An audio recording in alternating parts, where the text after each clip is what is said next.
Mimi ni mtu ya ODM sababu naonekana hao nalete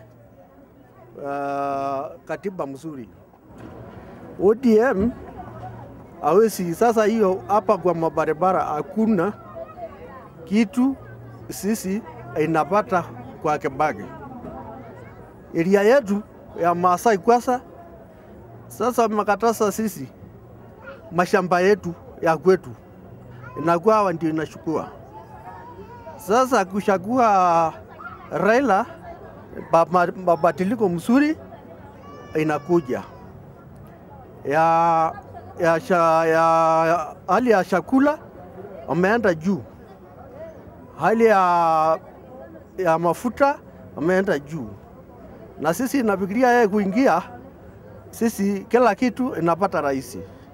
Sasa sisi inapendelea yeye sababu inaleta mabadiliko. Ndio.